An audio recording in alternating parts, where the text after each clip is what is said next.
বন্ধুরা, আজকে আমরা যে টপিকটা নিয়ে আলোচনা করবো সেটা হলো গিয়ে প্রধানমন্ত্রী কিষাণ সম্মান নিধি স্কিম, যেটাকে আমরা পিএম কিষাণ বলে জানি। তো এই স্কিমের কি কি বেনিফিট, কে কে পাওয়ার যোগ্য, কে কে পাওয়ার যোগ্য না, প্লাস এটা থেকে আপনি যদি মিস ইউজ করেন তাহলে পরে কি অ্যাকশন নেওয়া হতে পারে, এর ওয়েবসাইটে কি, এই সব নিয়ে আমরা আলোচনা করবো এই ভিডিওতে। যদি আপনারা এই চ্যানেলটিতে নতুন হয়ে থাকেন, গভর্নমেন্ট জ্ঞান চ্যানেলটিতে, তাহলে পরে অবশ্যই চ্যানেলটিকে সাবস্ক্রাইব করে নেবেন। লাইক কমেন্ট শেয়ার করতে ভুলবেন না যদি আপনাদের ভিডিওটি ভালো লাগে, এবং পরবর্তীতে এরকম আরো ইম্পর্টেন্ট ভিডিও পেতে অবশ্যই চ্যানেলটি সাবস্ক্রাইব করে রাখবেন। তো চলুন দেখে নেওয়া যাক। এই পিএম কিষাণ সম্মান নিধি প্রকল্পটি 2019 সালের 24শে ফেব্রুয়ারি প্রধানমন্ত্রী নরেন্দ্র মোদী উত্তরপ্রদেশের গোরক্ষপুর থেকে লঞ্চ করেছিল অফিসিয়ালি, যেটা কিনা 2019 সালে। এটার ওয়েবসাইটটা কি? www.pmkishan.gov.in। ওকে, আমরা অলরেডি জানি এখন 2025 সালের জানুয়ারি মাস। এখন একটা ইনস্টলমেন্ট ছাড়া হয়েছে, যেটা কিনা 19 ইনস্টলমেন্ট, যেটা কিনা জানুয়ারি প্লাস হলো ফেব্রুয়ারি মাসেও অবধি যাবে রিলিজ করার জন্য। জানুয়ারিতে ছাড়া হবে এবং যারা জানুয়ারিতে পাবে না তাদেরটা ফেব্রুয়ারিতেও ছাড়া হবে। ওকে, এবার আমরা দেখে নিই যে এই পিএম কিষাণ যে স্কিমটা আছে সেটা চালু করার কি অবজেক্টিভ ছিল, কেন এই প্রকল্পটি চালু হয়েছিল। সেটার উদ্দেশ্য ছিল টু প্রোভাইড ইনকাম সাপোর্ট, অর্থাৎ তাদেরকে ইনকাম সাপোর্ট দেওয়া কাদের? To all land holding farmers families, অর্থাৎ ফার্মার ফ্যামিলিদেরই, যারা কৃষক তাদেরকেই শুধুমাত্র ইনকাম সাপোর্ট দেওয়ার জন্যই এই প্রকল্পটি চালু করা হয়েছিল। এবার দেখে নিই আমরা যে কারা কারা এর এলিজিবিলিটি পাবে, কে কে এর যোগ্য। যারা কিনা কৃষক ফ্যামিলি তারাই শুধুমাত্র যোগ্য। কৃষক ফ্যামিলি অর্থাৎ একটা কৃষক ফ্যামিলিতে এরকম আসবে যে হাজব্যান্ড, ওয়াইফ এবং মাইনর চিলড্রেন, তারা এর মধ্যে আসতে পারে। ওকে, এবার চলুন দেখা যাক কত টাকা পায় এই প্রকল্পটি থেকে। এই প্রকল্পটি থেকে আপনি পেতে পারেন 6,000 টাকা বছরে। একটা ফ্যামিলি, কৃষক ফ্যামিলি বছরে 6,000 টাকা পেতে পারে। এবং এই 6,000 টাকাটা শুধুমাত্র একবারে পাঠানো হবে না, আপনার অ্যাকাউন্টে পাঠানো হবে 2,000 টাকা করে, এবং এটা 4 মাস পর পর, অর্থাৎ 3 বার 3টে ইনস্টলমেন্টে পাঠানো হবে 6,000 টাকা।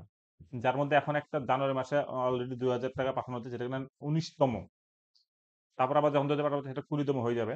তো যাই হোক, এই টাকাটা কিভাবে পাঠানো হয়? আমরা জানি যে এই টাকাটা ডাইরেক্ট আমাদের যে ব্যাংক অ্যাকাউন্ট আছে সেখানে আসে। যারা অলরেডি রেজিস্ট্রেশন করেছেন, আমি পরবর্তীতে ভিডিও দিয়ে দেব যে কি করে নতুন করে আপনি পিএম কিষাণের জন্য রেজিস্ট্রেশন করতে পারেন।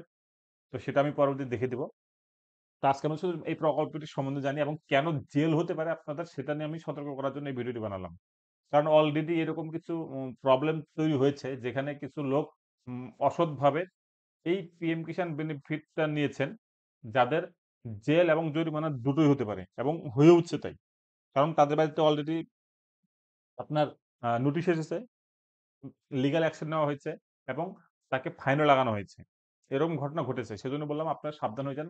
এই ভিডিওটি দেখে যাতে এরকম কোনো ঘটনা না ঘটে। এবং যদি কেউ এরকম ঘটনা ঘটিয়ে থাকে তাহলে পরে আপনি টোল ফ্রি নাম্বার দেওয়া আছে নিচে, আমি জানিয়ে দেব কি নাম্বার, সেটাতে আপনি ফোন করে কমপ্লেইনও জানাতে পারেন।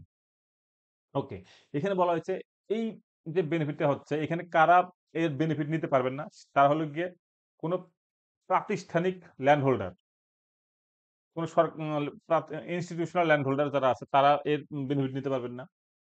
তারপরে নিতে পারবেন না যদি কোনো আপনার বাড়িতে কেউ যদি গভর্নমেন্ট অফিসার্স থাকে, অথবা অন্য কোনো কনস্টিটিউশনাল পোস্টে আপনি আছেন, অর্থাৎ ধরুন মেম্বার, পঞ্চায়েত সমিতির সদস্য, সভাপতি, ব্লক সভাপতি, এইসব পদে যারা আছেন তারাও কিন্তু এই বেনিফিটটা নিতে পারবেন না। প্লাস কারা নিতে পারবেন না? ডক্টররা নিতে পারবেন না, ইঞ্জিনিয়ার নিতে পারবেন না, লয়ার্স নিতে পারবেন না, চার্টার্ড অ্যাকাউন্ট নিতে পারবে না।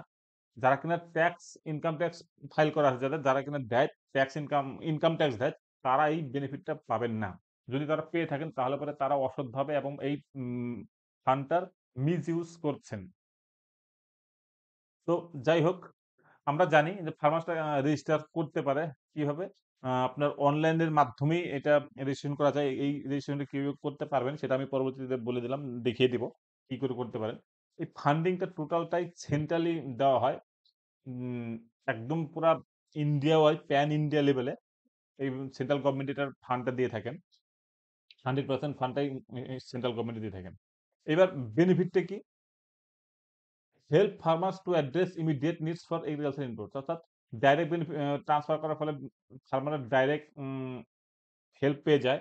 এর ফলে improves rural income levels and provides a safety net for marginal farmers, অর্থাৎ আম তাদের সামাজিক জীবন যাতে উন্নয়ন ঘটে এই কৃষকদের, তার জন্য এই টাকাটা তাদেরকে দেওয়া হয় এবং দ্রুততার সাথে যাতে তারা পায় এবং সেফটি, যাতে টাকাটা কোনো মিসইউজ না হয় বা অন্য কোথাও চলে না যায়, সেজন্যই এই টাকাটা ডাইরেক্ট ট্রান্সফার করে দেওয়া হয় কৃষকের অ্যাকাউন্টে।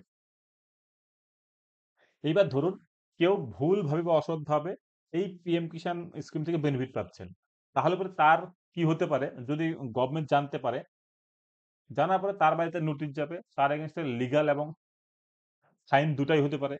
এবং কি হতে পারে, দেখুন এখানে লেখা আছে, if a beneficiary is found to have provided false information, যদি ফলস ইনফরমেশন দিয়ে থাকে টু ক্লেম দ্য বেনিফিট, অর্থাৎ বেনিফিট পাওয়ার জন্য ক্লেম করে থাকে ফলস ইনফরমেশন দিয়ে, তাহলে পরে তার টোটাল অ্যামাউন্টটাই receive under by the under the scheme must be repaid to the government, অর্থাৎ আপনি ধরুন টাকা পেয়ে গেছেন ৫ বছর, ৩ বছর, ৪ বছর টাকা পাচ্ছেন, হয়তো কেউ জানেনি, কেউ কোনো কমপ্লেন করেনি। এবার ধরুন কোনো কারণে জানা গেল, তারপরে আপনার ইনকোয়ারি হবে, যদি ইনকোয়ারিতে জানা যায় যে আপনি টাকা ফলস ইনফরমেশন দিয়ে পেয়েছেন, তাহলে পরে কিন্তু আপনাকে টোটাল টাকা আবার রিপেড করে দিতে হবে গভর্নমেন্টকে, টোটাল টাকা যেটা করবেন সেটা দিতে হবে। এবং কি করা হবে, আপনাকে এই পিএম কিষাণের স্কিম থেকে আপনাকে ডিসকোয়ালিফাইড করে দেওয়া হবে। যতগুলো স্কিম আপনি পেয়েছেন সেগুলো রিফান্ড করতে হবে, প্লাস হলো আপনাকে এই পিএম কিষাণ থেকে ডিসকোয়ালিফাইড করে দেওয়া হবে এবং লিগ্যাল অ্যাকশন কি নেওয়া হবে, অর্থাৎ আইপিসির ধারা অনুসারে আপনার এগেইনস্টে অ্যাকশন নেওয়া হবে, লিগ্যাল পেনাল্টিস লাগানো হবে। সেকশন ৪২০ ধারায়, যেমন cheating and ডিসঅনেস্টলি induce delivery of property, এটার জন্য আপনার ৪২০ সেকশন লাগানো হবে। বুঝতে পারছেন এটা কতটা গুরুত্বপূর্ণ? আরেকটা কি, punishment may includes fines, imprisonment or both, অর্থাৎ দুটাই হতে পারে, আপনার জেলও হতে পারে এবং ফাইনও দিতে হতে পারে যদি আপনি মিসইউজ করে থাকেন এই ফলস ইনফরমেশন দিয়ে। এবার অ্যাডমিনিস্ট্রেটিভ পেনাল্টিসও লাগানো হতে পারে। কি হতে পারে, ধরুন আপনি ধরা পড়ে গেলেন, তারপরে লোকাল যে অথরিটিস আছে, যে লোকাল অ্যাডমিনিস্ট্রেটিভ আছে, সেখান থেকে আপনাকে অন্যান্য যদি কোনো স্কিম পেয়ে থাকেন আপনি, সেটাও আপনার ফ্রিজ করে দেওয়া হবে এবং ব্লক করে দেওয়া হবে। বুঝতে পারলেন কতটা ভাইটাল? সুতরাং সাবধান হয়ে যান। যদি এরকম থেকে থাকেন তাহলে পরে অবশ্যই এর থেকে দূরে থাকুন এবং যাতে আপনার যদি হয়েও থাকে ভুল করে, তাহলে পরে রিজেক্ট করে দিন। ঠিক আছে? আর আপনার এখানে একটা পিএম কিষাণ হেল্পলাইন নাম্বার দেওয়া আছে, যেটাতে আপনি ফোন করে, যেটা টোল ফ্রি নাম্বার, সেখানে আপনি কমপ্লেইনও জানাতে পারেন। ওকে? যেটার ওয়েবসাইটটা ওখানে দেওয়া আছে pmkishan.gov.in, আমি লিংকও দিয়ে দিব। দরকার হলে পরে আপনারা ওখানে ক্লিক করে ডাইরেক্ট দেখে নিতে পারবেন পিএম কিষাণ গভর্নমেন্টের যে স্কিম আছে, সেখানে টোল ফ্রি নাম্বার থাকবে। কি করে রেজিস্ট্রেশন করতে হবে সেটা আমি তো পরবর্তীতে ভিডিওতে দিয়ে দিব। যাই হোক বন্ধুরা, এই ছিল ভিডিও। আপনাদের সাবধান করার জন্য এই ভিডিওটা দেওয়া। ভিডিওটা আপনাদের ১ম থেকে শেষ পর্যন্ত দেখার জন্য অসংখ্য ধন্যবাদ। যদি চ্যানেলটি ভালো লেগে থাকে এবং ভিডিওটি ভালো লেগে থাকে এবং আরো পরবর্তীতে যদি এরকম ভিডিও চান, তাহলে পরে অবশ্যই চ্যানেলটিকে সাবস্ক্রাইব, লাইক, কমেন্ট, শেয়ার করতে ভুলবেন না। ধন্যবাদ।